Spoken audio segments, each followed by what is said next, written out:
My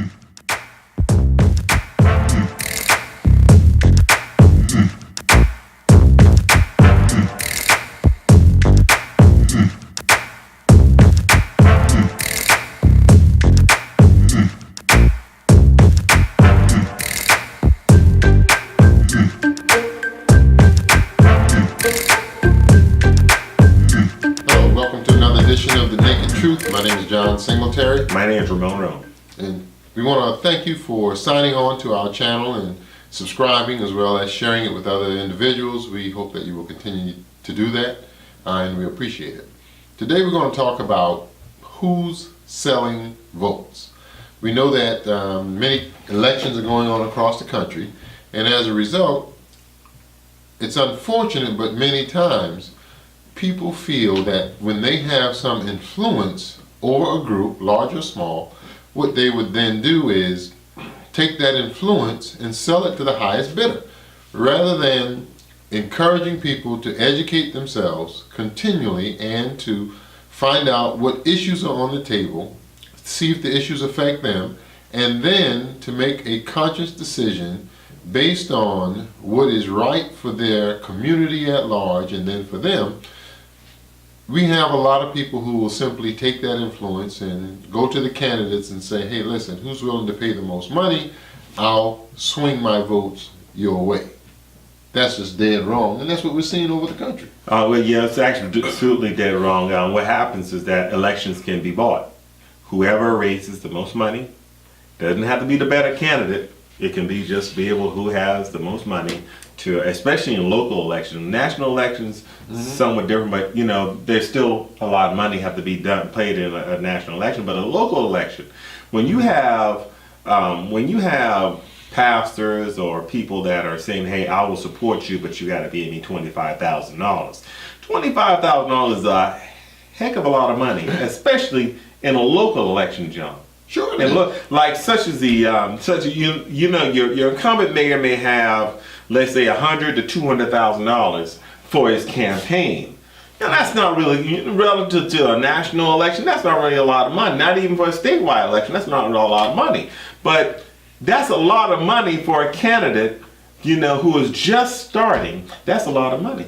They don't have that. You know, we just don't have that. And to raise that kind of money, I mean, you know, you're spending $25,000, and then and the thing about it is that you only get one vote. Well, that's what happens when you have a situation. For instance, in South Carolina, a study was done probably about a month ago that said that if you, in a local election, for instance, running for mayor in South Carolina, and you were the incumbent and you had money in the bank, then there was a 99.9% chance of you being reelected, and it was almost impossible for you to be unseated. And a lot of that is because the buyouts and the sellouts in the election, that people are allowing groups of people or an individual to influence them such that they can then take that vote and carry it and sell it to someone, versus them making the decision on their own. And that's one of the things that, you know, we're going to have to stop. We've got mayoral elections coming up in South Carolina. North Charleston is one of the ones. And of course, one of the things that we see is that if you get on the website, take a look at the spending transparency report for North Charleston, it will list the people who are getting contracts from the city. For instance, Citrus. Citrus gets a contract from the city. You'll see Brady Hare's office there. You'll see Dirk Von Ralty, who is the employee for the Brady Hare law firm, who has a contract for the city, and you on and on and on. But then you go to the website for the Ethics Commission, and you take a look at present mayor Keith Summey, and you can query, I guess, based on like 6 months. So take a look at 2 of them, look for the year, and see who actually is donating to his campaign. And what you'll find is that it's the same, roughly the same list, that the same people who are getting contracts from the city that same list, it's almost identical to the list of people who are donating to his campaign. And so what they're doing is they're taking the people who are donating, the public's money, and they're recycling that back into the campaign through the people who are getting the contracts. And that's what we're talking about, the influence of the incumbent and them using the people's money to cycle back into his campaign. Taxpayers' dollars. That's why it's so hard to beat an incumbent, because the incumbent has a war chest, and he's using the taxpayer dollars to keep his war chest full.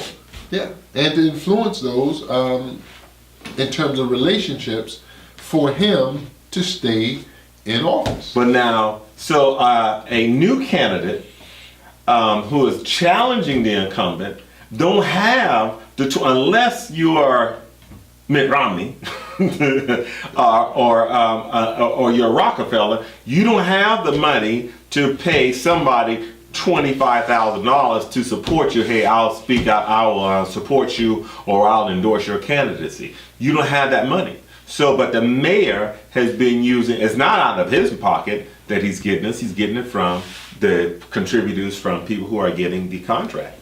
And by the way, in North Charleston, these people who are getting the contracts are not, by and large, they are not black. They are not.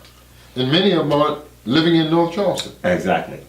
And so, but that's not to say that things are hopeless, because it's not. No. And that is because a well-educated voting base can make a difference. Just because someone wants to sell your vote, unless you give it to them, they don't have it to sell. Right. And so educate yourself so that you'll know what's going on in the city. Educate yourself so that you'll understand what the issues are. Educate yourself so that they can't use propaganda in order to influence you to vote for the wrong thing. That's the kind of thing that we need to do. Yeah. When we take a look at North Charleston and the issues that should be on the table, there's never any discussion to the point where you really understand what's going on, you see the nuts and bolts. And that is because if you did, then you would probably make a different decision. We feel that this time in North Charleston, it's going to be totally different. It's going to be totally different because we're going to have a more informed, more educated base of voters in order to come to the polls and through their vote voice a truer opinion of what is necessary to carry the community forward. The other thing, John, is about this buying and selling of votes. You're now being in debt to the person that, if they gave you money for their vote, all right, I want something in return. Sure, you're I in debt. want something I want something in return, like I want a contract. I'm expecting to get this year. I'm expecting to get the same contract that I got last year. Right. Because I continue to support you. I believe the election is $1,000, or what's the maximum for a local? For municipal, it's $1,000. It's $1,000. Yeah. Yeah. So they just bought a contract worth $100,000 for $1,000. Sure.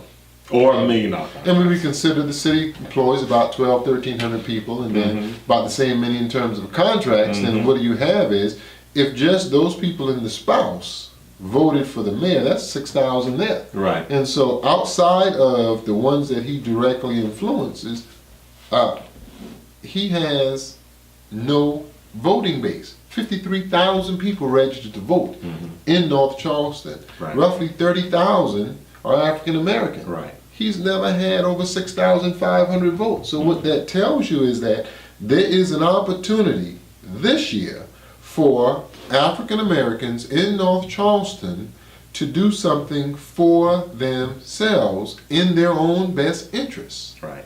And it's not just the African Americans, because there are a lot of local whites who have been shut out of the bidding the process. forward. Right. Right.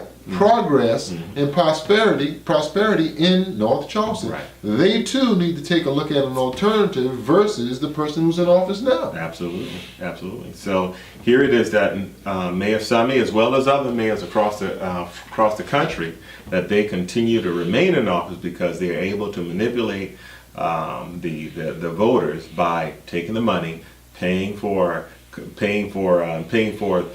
their votes, and to get the support of your local politicians or whatever. I was just shocked for a local election when a candidate said that he had to pay $25,000. He said he wouldn't pay it.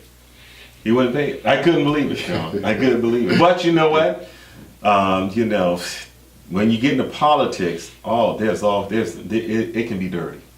It can be extremely dirty, particularly when you, at the onset, subscribe to the way that they have already set up for doing business. This election, we've got some grassroots campaigns going on, Right. and as a result, that is not the norm in terms of the way business is taken care of in politics. And so we're not going to do the norm in North Charleston this time. Well, I tell you, John, I don't know if on some occupations that I really don't favor, lawyers, politicians, and used car salesmen. Man, those used car salesmen, But John, those are three that I just have not favorable sight on. Well, the ones who abuse it, most A professionals. used car salesman, John?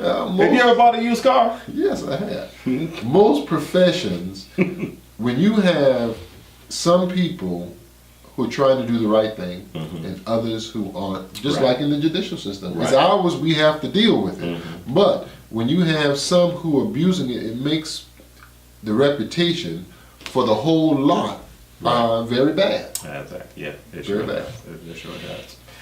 Well, you got anything else? Nope, this has been another edition of the Naked Naked Truth. Truth. Please, please, we have some ads running, and please support our advertisers. They deserve your support. This has been another edition of the Naked